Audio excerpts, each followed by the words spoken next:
The first time I met him, he was standing in front of the data visualization wall like it was a damn aquarium, staring at it, nodding like he understood a single byte crawling across that screen. He tilted his head, squinted like he was admiring a Rothko, then turned to the room and said, "We need to turn this into a story, a compelling one. Numbers without narrative are just static." Everyone nodded. I didn't. I just made a mental note. We'd hired a peacock to do a welder's job. He introduced himself with a handshake like a limp fish and a smile that didn't reach his eyes. "Call me Jace," he said, drawing out the name like it was a brand. I caught a whiff of something expensive and stupid, maybe sandalwood and vanilla, with notes of middle management delusion. He wore this ridiculous smile, like he was auditioning to be your favorite boss in a sitcom no one watches. I watched him scan the room, marketing, design, sales, and then he landed on us. Engineering, infrastructure, the unpretty backbone of the whole operation. "We'll need to do a full audit of your workflows," he said, waving his hand like a priest dismissing sin. "Efficiency is my middle name." I wanted to ask if inflated ego was his first. I've been at this firm for over 13 years, built the guts of it from scratch when we were still renting cloud space by the gigabyte and using spreadsheets as databases. I've onboarded 6 CTOs, outlived 4 CEOs, and mentored a dozen engineers now working for companies that buy us out of problems. I don't care for politics, happy hours, or explaining to someone with a business degree why server uptime isn't optional. I care that our systems work, every hour, every update, every anomaly patched before anyone outside the room even knows it existed. But Jace didn't care about the guts. Jace wanted the vibe. On his second day, he made the rounds like a contestant on some corporate edition of The Bachelor. Tossed compliments like crumbs. "Love the energy in here. This team really gets it. We're gonna break some paradigms, folks." His words evaporated on contact like cheap cologne. When he reached my corner of the floor, the part without mood lighting or beanbags, he squinted at the server topology map I had up on my screen. "And this is, what exactly?" "Live network status," I said without turning. "That's the core routing overlay plus active load balancing for whoa," he cut in, hands up like I'd drawn a gun. "You're gonna have to dumb it down for me. I don't speak Klingon." He laughed at his own joke. I didn't, neither did anyone else. He looked around, still smiling, like we were all supposed to be charmed by his humility. "You know," he said, pointing at my screen, "we need to translate this kind of stuff for the wider org. Make it digestible. Make it sexy." I finally looked at him. "You're talking about infrastructure." "Exactly," he said, missing the sarcasm like it was a high-speed train. "You know that look people get when they realize you're not going to kiss their ass? That twitch in the smile, that slight narrowing of the eyes." I watched it happen in real time. From that moment on, I knew what I was to him, a relic, a blocker, someone to work around. The problem was Jace didn't understand what he didn't understand. He thought the blinking lights in the server room were just that, lights. He thought our monthly risk reports were optional reading. He thought cloud meant someone else's responsibility. And worst of all, he assumed I was just another technical grunt with no business sense, no leverage, and no spine. That week, he scrapped our quarterly disaster simulation drill because it sounded alarmist. "Come on," he said in the all hands. "Do we really think the whole system would go down at once? That's like planning for an alien invasion." No one laughed. I glanced across the room to see if anyone else had just mentally quit their job. One of my engineers, Samir, was squeezing his water bottle so hard the plastic buckled. Another, Margot, was blinking rapidly like she just stepped into an open flame. We were all thinking the same thing. He's going to break something and we'll be the ones blamed for it. Still, I kept my face neutral. I nodded when required. I even clapped when he ended the meeting with his trademark "let's disrupt mediocrity," yeah? But in private, I started combing through our recovery protocols. I made backups of backups. I double-checked the access controls and logged every change he made, even the ones through his proxy assistants, because I've seen men like Jace before. They come in loud, rearrange the furniture, fire the wrong people, and leave just before the floor caves in. And when it does, they blame the architect, so I built a failsafe, quietly, cleanly, without fuss. It wasn't revenge, it was insurance. And Jace? He was the reason the premium kept going up. The memo came at 7:12 a.m., timestamped like a death certificate. Subject line: "In for streamlining proposal, immediate cost saves." It was one of those PDFs that smells like middle management perfume, vague diagrams, a bar chart with no y-axis labels, and phrases like low-hanging fruit and opportunity buckets. Page 2 was where the knife slid in. "Phase out secondary UPS backups in Data Wing B. Primary supply has been uninterrupted for 3+ years. ROI not demonstrable." I stared at it so long my coffee went cold. He was cutting our redundant power systems. Let me be clear, those backups weren't luxury items. They weren't nice-to-haves like standing desks or catered Thursdays. They were there because 4 years ago, a squirrel nested in a utility relay and half the grid hiccuped like it had the flu. Our system stayed up. Not because of luck. Because of planning, because of me. Jace didn't know that story. He didn't ask. Later that morning, during a meeting that felt more like a drive-by than a discussion, he smiled and said, if the Titanic had better budget controls, they might have skipped the extra lifeboats, but think of the savings. The room laughed. Nervously, I didn't. Actually, I said without looking up from my notes, the Titanic didn't have enough lifeboats. That was the problem. Exactly, he chirped. Different times. Modern systems don't need so much redundancy. We've got SLAs, cloud auto-scaling, mirrored disks. He didn't finish the sentence. Probably because he realized, belatedly, that he didn't know what any of those words actually meant together, like a toddler stringing together grown-up sounds. That same week, he rejected my quarterly security audit, claimed it was overkill and fear-based thinking. We were wasting precious developer hours testing edge case vulnerabilities. You think hackers care about us? We're not Google. We're not sexy enough to hack. Margot turned to me afterward and whispered, should we send out an invite to ransomware gangs? You know, save them the trouble of finding us? I started documenting everything. Not just logs, I mean everything. Every email he sent that ignored our alerts. Every Slack message where he brushed off our concerns. Every budget line redacted without explanation. Every time he signed off on vendor access without clearing it through the architecture team. I built a folder, local, encrypted, mirrored to a cold storage device in my desk drawer. I labeled it policy reference, but in my head I called it the ARC. Because when this thing went down, and it would, I wanted proof we told him. Over and over again. In writing, on record. The cascade had already started, just didn't hear the rattle. He approved an update to the CI/CD pipeline that broke container versioning, left us one bad push away from production outages. He removed our daily rollbacks to reduce server churn. He forwarded a phishing email to finance, thinking it was an invoice. I spent my evenings correcting his damage like a janitor cleaning up after a parade of toddlers. Quietly, invisibly. Because if I didn't, something would break. Not metaphorically. Literally, systems, access, revenue. He sent out a company-wide email celebrating a 2% drop in infrastructure costs. A huge win, he called it. Optimization in action. Meanwhile, our latency metrics were crawling. Support tickets were stacking. And the overnight dev team was complaining about random access denials from the automation cluster. Jay said it was a permissions bug. I knew better. It was entropy. Systemic. And it was his fault. He started pushing for what he called a visual modernization of the admin dashboard. Said it looked too sterile. Wanted animated charts. Bright colors, something with pop. Samir asked him, do you want it to be useful, or do you want it to be cute? Jay said, why not both, because this wasn't a toy. This was the control center for $200M portfolio management engine. That was the moment I stopped trying to change his mind. You can't argue with a peacock about architecture. You can't explain to someone who's never fixed a leaking pipe why duct tape doesn't belong on a pressurized valve. You just wait for the bang. And then you show them the manual they never read. I updated the disaster recovery protocol that night. Didn't change much, just moved the escrowed keys into a separate holding clause, one that triggers when a senior officer voids critical infrastructure redundancy without consensus from engineering. Legal signed off on it automatically. It looked like a standard compliance update, just another boring line in a document no one reads. But it meant one thing, and one thing only. When this ship starts sinking, I control the lifeboats. He booked the room under the title Infrastructure Pulse Check, which sounded innocuous enough, like maybe we'd be discussing uptime metrics or deployment velocity. I walked in expecting a half-baked pep talk and maybe another speech about synergy. What I got was a firing squad and business casual. He sat at the head of the table, sleeves rolled up, coffee in one hand, bullshit grin in the other. Around him were 3 junior engineers, 2 analysts from DevOps, and his favorite parrot from HR, Kristen, one who says just trying to be a culture ambassador right before she files a performance flag on someone for tone. Let's keep this casual, Jace started, flipping through a thin dossier with my name on it.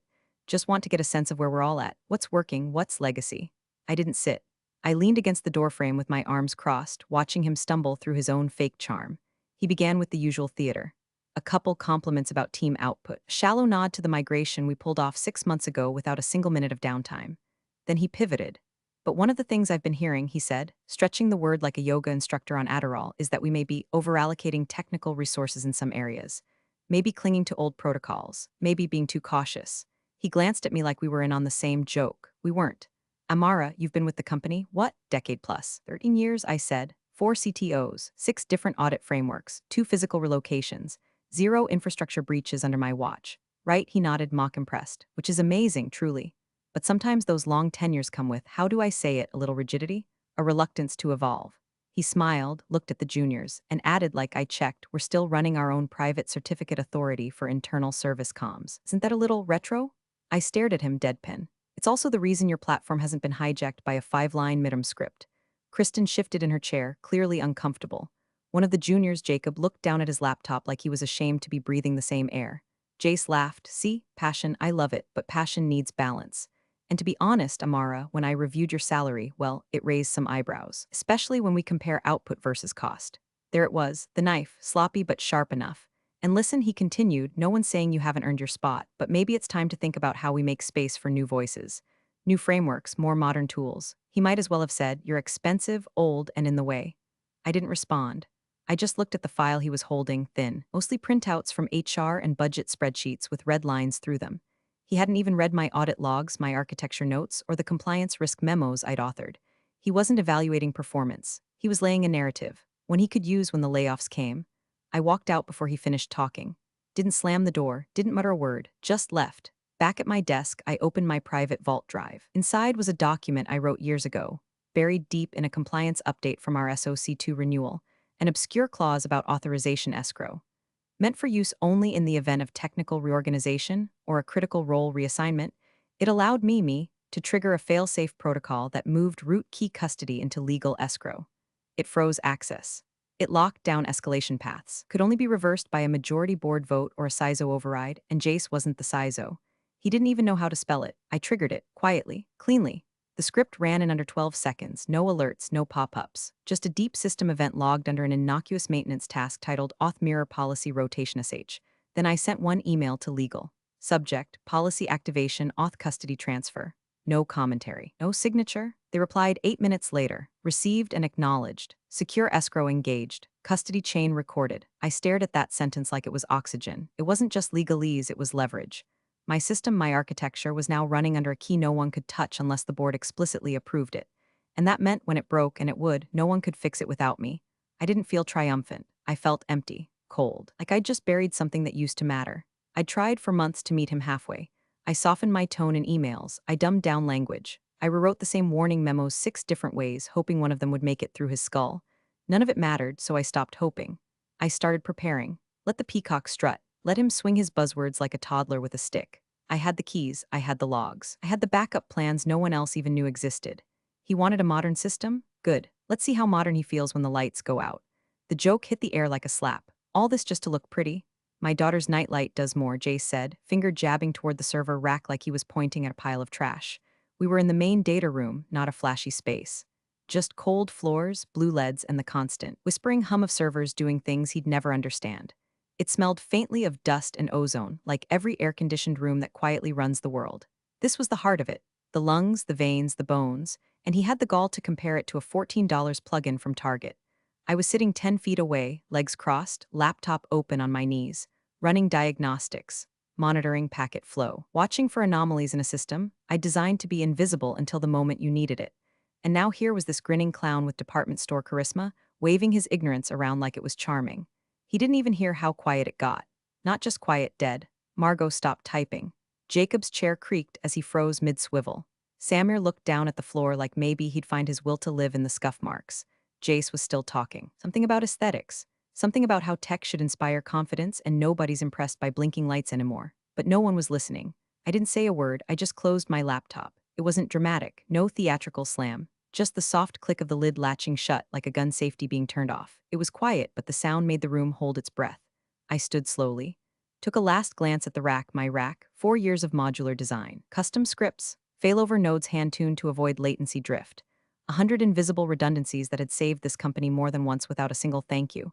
But to Jace, it was just decor, furniture. He finally noticed the silence. Looked around like we were being a tough crowd. What? I'm just saying we could rethink the aesthetic. Maybe throw in some LED backlighting, make it pop. Samir exhaled sharply through his nose, half disbelief, half dread. I slid my badge into my coat pocket. Where you headed? He asked, all breezy and innocent like this was just banter between pals. Lunch, I said, and after that we'll see. He nodded, completely unaware. Thought he'd scored a point. Thought the room would relax now. He turned to the others and said, okay, let's chat about decommissioning the second node bank. If we can get that powered down, that's a mirrored cluster, Margot cut in, soft but strained. It's not cosmetic. Jace grinned, it's okay, we'll simplify. Lean is clean, right? He didn't understand what he'd done, but everyone else did, because I wasn't going to stop him. Not anymore.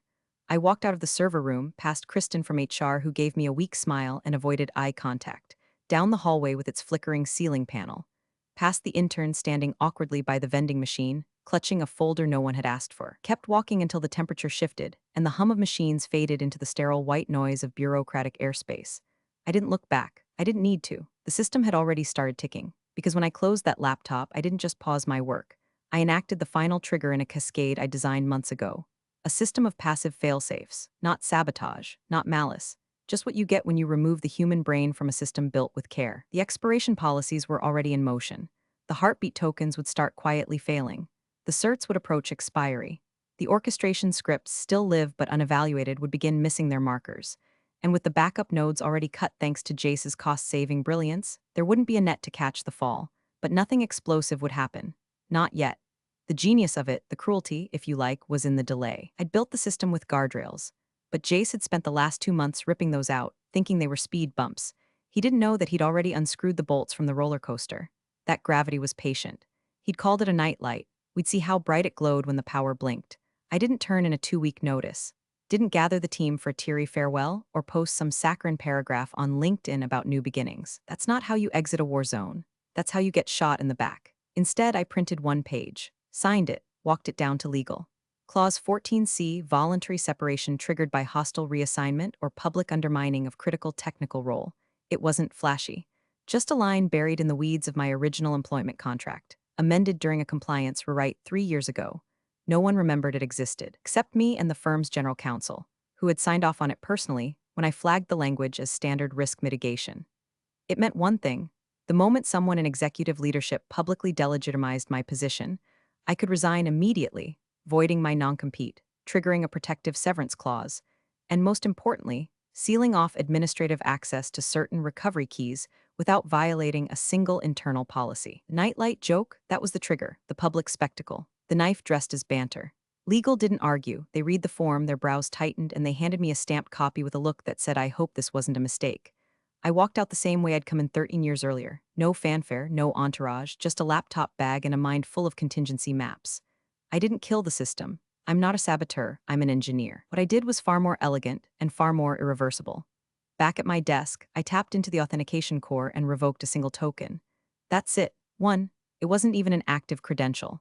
Not in the way most people understand. It was a foundational heartbeat verification, a rotating check-in key that acted as a secondary signal to confirm the integrity of our orchestration scripts. Think of it like a ghostly fingerprint that whispers yes. I'm still here every 5 minutes to a service no one pays attention to because it never fails. Until now, revoking it didn't shut anything down. It didn't cause alarms or red lights. What it did was start a clock. A very quiet, very slow countdown. Because without that token, certain validations would begin to expire. Slowly, naturally, like a body forgetting how to breathe in its sleep.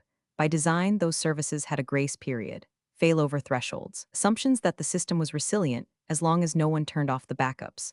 But Jace had turned off the backups, and I'd documented it. Samir would probably notice the first hiccup in about 17 hours. Margot would catch it in the logs after that. By the time the front end started timing out and the transactional queue began to overflow, the damage would already be systemic. But none of it would trace back to me, because none of it was active sabotage. I didn't delete anything. I didn't plant malware or reroute traffic. I simply stopped holding up a piece of the sky. When you spend years holding up the beams of a building, people forget they were never built to stand alone. You become invisible, expected, background, and then someone walks in and tells you the beams are ugly, decorative, replaceable, so you let go. And the ceiling begins to sag. I left a final note in my private team channel. Locked, time-stamped. No drama. I've formally resigned, effective immediately under Clause 14C. My last system-level commit was security rotation hash F04E1A. All other services remain intact. Please refer to the Q2 continuity protocol if critical processes fail. I wish you all the best. I didn't send it to Jace. He didn't deserve the dignity. By the time he realized what was missing, the logs would tell the story. Quietly, mercilessly, with timestamps and hashes and clean exit codes. The system would remain upright for a while, but its foundation had just become theoretical. And theory, as Jace would learn, doesn't keep servers running under load. I took the long way out of the building, not because I was nostalgic. I just wanted to see if anyone would stop me, if anyone would notice. They didn't. Kristen from HR passed me in the hallway and gave a brittle little nod, like she was pretending not to read the resignation form still warm from the printer. I walked out into the parking lot, unlocked my car, and sat behind the wheel. No music, no rush, just the weight of a 13-year load slowly sliding off my shoulders. The sun was setting behind the building, casting long shadows across the loading dock where we'd once hoisted servers in by hand. It would be dark soon. Let them find the flashlight. I wasn't their nightlight anymore. It started with a flicker, barely enough to draw a glance. A minor database sync on the east node stuttered and retried. Normally, the orchestration would catch it, reschedule, reassign, and keep everything humming without a soul noticing. But the retry script didn't fire, because the orchestration layer was now blind. 3 minutes later, a routine security certificate hit its expiration threshold. It had been scheduled for auto-renewal as always, but the renewal check required an integrity ping from a heartbeat daemon, one that hadn't passed verification since I revoked the token. The cert expired. Traffic began failing silently. No big alarms, just tiny red X's in terminal windows that most of them wouldn't check until the complaints started rolling in. 6 more minutes, the orchestration layer, now assuming false negatives across multiple regions, began pulling in recovery routines that depended on cached values, values that had already timed out. The cascade began. Public-facing dashboards stopped refreshing. The mobile app began throwing 500 threes. Transaction queues backed up by 4, then 6, then 11 seconds. Customer support lit up like a Christmas tree. Someone in marketing pinged the company Slack. Hey, is the client portal down? Getting weird errors. Margot was the first to respond in engineering. Looking into it, Samir, seeing stale sessions. Might be a routing table issue. Then Jacob chimed in, this shouldn't even be possible. What the hell's going on with orchestration? Then came silence. Because the system wasn't just failing, it was failing perfectly. Like dominoes tipped with surgical precision. The support scripts were intact, the monitoring pings still fired, but the underlying services weren't responding in time, which meant alerts were being swallowed in just enough noise to create confusion without clarity. And every single failover trigger that should have caught it, turned off, at Jace's direction. Too much redundancy, he'd said. Too expensive. Back in the office, the IT floor was already humming with panic. I knew this because I could see their response chain unfolding in the support ticket system, which I still had read-only access to through a legacy credential no one remembered I had. Not that I was doing anything with it, I was just watching. From a coffee shop across town, window seat, oat milk latte, calm sunlight spilling across the table. The barista had just called out someone's matcha when my phone buzzed. 3 missed calls, all internal. No voicemails, just escalating desperation. I ignored them. The emails came next. First a vague "Are you available?" from Kristen, then urgent system issues from Samir, and a full-blown help from Margot with logs attached. I scanned them, they were good, sharp. She'd already figured out that the orchestration layer was locked out of the recovery daemon, but she didn't know why, couldn't know. I never documented that part, too risky, too fragile. The CTO finally entered the Slack thread 15 minutes in, looping in ops and legal, triage in progress, status meeting in 10, Jace, silent, probably still trying to figure out which toggle to flip, which buzzword to say to make the blinking stop. I sipped my coffee, watched as the system load metrics, normally smooth and predictable, began looking like a seismograph during a quake. Transactions were now backing up by 30 seconds, then a minute, then 3. The financial engine was grinding, slowly, expensively. In the back of my mind, I wondered how long it would take them to reach the note, because I'd left one. Dramatic, not bitter. Just a single post-it stuck to the back of my monitor, yellow, ink slightly smeared from when I'd written it too fast. Restore key is in escrow with counsel upon written release by the board. I could picture Jace reading it, blinking, heart rate ticking up, and I could picture the CEO turning slowly, very slowly, toward him. Because here's the thing no one told Jace when he got his shiny VP badge. Power is easy to claim in calm water. But when systems crash, when the lights go out, people remember who knew where the switches were, and I'd built all the switches. 19 minutes after the first flicker, internal support escalated to level 1. Legal was now involved. A meeting invite hit my inbox. Emergency board session 15 min. I closed the laptop, not out of spite, just protocol. Then I looked out the window. The sun was bright. The coffee was warm. The world hadn't ended. Just their illusion of control. The first thing the CEO said when he burst into the war room was, "Where the hell is Amara?" No one answered. He was in gym clothes, still sweating, a water bottle in one hand and his phone in the other, like it might explain something if he shook it hard enough. The CTO tried to look composed but was visibly unraveling, his glasses fogged, his shirt half untucked. He was flipping through a printed copy of our infrastructure map like it was going to come alive and whisper solutions. "Why is no one answering me?" The CEO snapped. "Where is she?" Jace cleared his throat, slow to rise from his seat. "She left, resigned. When? Yesterday, I think." "Maybe this morning," he said, his voice trailing into a question. "You think?" The CEO repeated, blinking twice in disbelief. "What do you mean you think?" Kristen from HR stepped forward, tablet in hand. She submitted a clause-based voluntary separation under 14C of her contract, triggered by public undermining. "The resignation is legally valid. Immediate." The CEO froze. "Clause what?" "She added it during a compliance rewrite 3 years ago. Legal approved it. I didn't approve it." "She didn't need you to," Kristen said. "The clause was reviewed by counsel. It activates when a qualifying incident occurs." "And what the hell does that mean?" The CTO asked, finally looking up. Kristen hesitated, public diminishment of role authority or reassignment by an executive that results in disruption of technical autonomy. Everyone looked at Jace. He opened his mouth, closed it again, then looked at the floor. Okay, the CEO said, taking a slow, ragged breath. Fine, so she left, but we need access to recovery now. Key nodes are locked out. Half the services are stuck in loopback and the certs won't renew. Who else can fix this? No one answered, not right away. Then Margot said gently the redundancy script that ran our internal CA, it was triggered by a secondary token heartbeat. That heartbeat is gone. The CTO blinked. Gone how? Revoked. From root. By whom? She didn't answer. By whom? By Amara. Right before she left. The room went silent. The kind of silence you feel in your jaw. Thick. Dry, static hum in the air vents. The CEO rubbed his temple. Where's the damn escalation plan? Pull it up. The CTO started. I never approved it. She submitted a draft last quarter. Jay said it was redundant. The CEO's head snapped toward him. You said it was redundant. It was redundant, Jay said defensively. It was full of doomsday hypotheticals and obscure jargon. She had us doing drills for things that hadn't happened in 10 years. That's what escalation plans are, the CTO muttered. A junior analyst from Ops, a kid named Neil, spoke up timidly. There's a note on her desk. Everyone turned. It wasn't even on the desk, really, just stuck to the side of her monitor, half curled at the edges. Yellow, ordinary, written in neat block print. Neil read it aloud.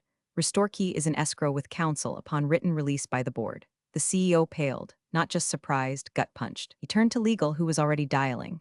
Is that true? He asked. The voice on speaker was flat, professional. Yes. The decryption token for the root service configuration was placed into legal escrow this morning per clause 14C. Release requires a majority board vote and a formal written request citing breach or critical need. The language was pre-approved, and Amara, she followed policy. The CTO staggered back into a chair. She didn't sabotage us. No, Margot said. She didn't destroy anything. She just stopped holding it up. It was such a small sentence, but it dropped like a boulder. The CEO's face went tight. He turned slowly, very slowly, to Jace. You cost me my architect, he said, barely above a whisper. You took the spine out of the system because you thought it looked old. It was old, Jace hissed, outdated, overbuilt. Half of it wasn't even documented. That's because she was the documentation, the CTO snapped. Kristen scrolled through her tablet. She left a full audit trail. System notes, trigger logs, legal handoff receipts, it's all clean. The CEO ran both hands over his face, eyes wild and scanning. Then what are we waiting for? Call a vote, get the board in here. She gave us the map, Margot said quietly. We're just stuck because none of us ever bothered to learn how to read it. In the corner, dashboard monitor blinked red. Another service offline. The room moved as one, papers shuffled, calls made, chairs scraped back. But underneath it all was a different kind of movement, a shifting weight, a realization rising like bile. This wasn't a fire. This was the fire alarm going off and no one knowing where the exit was. And Amara, she wasn't missing. She just wasn't answering. They passed the post-it around like it was radioactive, holding it by the edges, as if touching Amara's handwriting might trigger another meltdown. Kristen confirmed its authenticity by comparing it to her personnel file, which, of course, was still perfectly up to date. The note hadn't just been written this morning, it had been waiting for this morning. Folded, filed, timed, Amara had laid the breadcrumbs with surgical intent. Restore key is in escrow with counsel upon written release by the board. Short, precise, inevitable. Legal was already dialed in via speakerphone, their tone glacial with subtext. We received the protocol trigger at 10:06 a.m. The key was transferred to secure escrow, as outlined in clause 14C subsection E. Per her contract, access may only be granted via written authorization by majority board vote. No unilateral overrides permitted. CEO looked like someone had just handed him a scalpel and asked him to perform heart surgery on his own company. He turned to legal like a man drowning in procedure. You're telling me we can't get access? I can't get access. Correct, came the reply. The custody chain is sealed. Unseal it, he growled. I can't, legal said flatly. Only the board can, and only in session. He stepped back from the table and pressed both hands into the edge of the conference room wall, forehead lowered like he needed to squeeze an alternate solution out of drywall. His breath came shallow, jaw tight. The CTO muttered under his breath, Jesus. She built this like a bunker, because that's what it was. Amara didn't break the system. She just removed herself from its center and made damn sure no one else could fake her fingerprint. The multi-factor decryption token wasn't some USB stick. It was a dynamic hash-layered key string generated from 5 separate service maps, 2 of which only she had kept in non-centralized knowledge trees. When she left, the fingerprint vanished. Not because she was trying to punish anyone, but because she planned for the day they would try to punish her. Jace shifted in his seat, trying to disappear into the upholstery. The CTO was staring him down now. Margot wouldn't even look at him. The CEO finally turned toward him. You killed the failsafes. No, Jace said, eyes wide. No, I improved them. I streamlined. She was too cautious, over-engineered everything. The CTO laughed once, no humor in it. You removed the lifeboats because the ship hadn't sunk yet. Her protocols were obsolete. Jace insisted, this is sabotage. No, Kristen said, her voice tight. This is policy. She wrote it. You signed off on it. We even called it covering her ass in the margin notes. Legal chimed in again, unaware of the tension in the room. Additionally, Clause 14C was implemented following a prior compliance review where Amara's infrastructure designs were deemed to hold disproportionate criticality risk without a formal succession plan. The clause was a stopgap, approved unanimously. The CEO closed his eyes. Of course. Amara had seen this day coming, not just a disaster. But this one? She hadn't just guessed that someone like Jace would arrive, she had architected the system to tolerate it, with rules, with logs, with just enough rope to let the fool hang himself. Board session is in 15 minutes, legal added. I'll need a formal motion from your office to place the release on the agenda. The CEO said nothing, just nodded once, sharp and bitter. Jace opened his mouth again. I didn't mean for shut up, the CEO barked. And that was it, the temperature shifted. He wasn't the new blood anymore. He was the infection. They were going to bleed him out. You could feel it in the way the CTO leaned back, suddenly no longer shielding him. You could see it in the way Kristen stopped taking notes. You could hear it in the rustle of chairs as the executives prepared for the boardroom, not as a meeting, but as an execution chamber. Jace fumbled. I was trying to modernize, you were trying to get her out. Argo said coldly. You called the servers decorative, Jacob muttered. She warned you, the CTO snapped. She wrote the memos, she filed the risks, you laughed. And that's when Jace realized there would be no defense, no PowerPoint, no scapegoat. He was the scapegoat. The CEO straightened his jacket, already halfway out the door. Send the vote to the board, he said, draft a release motion, and prep a termination packet for Jace, effective immediately. But don't say another word, the CEO warned, not even looking back. You've said enough. Down the hallway, screens flickered again, more services slipping. And still, Amara remained silent, not unreachable, just not interested. The phone rang while she was folding her boarding pass in half, edge to edge, the way she always did before flying. It was muscle memory, like checking her pockets or tapping the gate number twice with her index finger. Rituals for letting go. She looked down at the screen. Not a name, just a New York area code and a corporate prefix she recognized instantly. She picked up, not because she was curious, but because she already knew what this call was. Amara, a polished voice, said, warm and efficient, we've been watching. A pause, we've read your logs, the audit trails, the failover policies. The way you wrote in kill switch clauses without ever needing to use them. That's not just engineering, that's discipline. Another pause, like the caller wanted to be sure she was listening. You've built something resilient, something few people know how to do anymore. We'd like you to bring that resilience here. Amara didn't respond right away. She just leaned back in the hard plastic terminal chair, watching people drag suitcases across the linoleum like ants carting their lives in zippered nylon. Children running in circles. A flight attendant laughing into her phone. No interview, she asked. Don't need one, the voice replied. The work speaks for itself, and it had. Not in headlines, not in flair. But in silence, the kind of silence you earn when your systems don't crash, your customers don't panic, and your team sleeps through the night without pager duty lighting up like a Christmas tree. The kind of silence that makes weak men forget you're there until you aren't. I'll have my assistant send over the offer, the voice said. Full CTO role. Autonomy guaranteed. And Amara? Yes. Don't build it for us, he said, unless we deserve it. She ended the call without saying goodbye. Back at her old company, the boardroom was suffocating. Jace was trying to look smaller, like maybe if he hunched enough, they'd forget his name was on every denied risk memo. Legal laid down Amara's original report, thick, thorough, time-stamped 3 months before his first change order.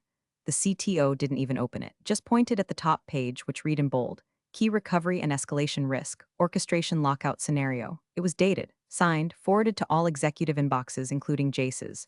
The room was silent until the CEO said, flat and final, get out. Jace stood, slowly, quietly, no dramatic speeches, just the rustle of shame against an expensive blazer. He turned once as if someone might defend him. No one did, as he walked out. The board turned to the CEO. He looked tired now, not angry, just worn, like a man who'd realized the cost of underestimating the only person in the room who never raised her voice. I want her back, he said. She's not coming back, the CTO replied. We'll pay whatever she asks. At gate 17, Amara boarded her flight. The plane wasn't full, and the sun was beginning to set, casting pink streaks across the tarmac. She slid into the window seat, buckled in, and opened her phone one last time before takeoff. There it was, one message. From the CEO, no greeting, no punctuation, just 5 words. We'll pay whatever she asks. She stared at it for a long moment, not out of surprise, but out of quiet, distant satisfaction. Then she powered off the phone and let the plane take her somewhere else. Thanks for watching, you cubicle warriors. Hit that subscribe button. Unless you're my old boss, then you're on your own. Revenge of the coffee pot strikes again.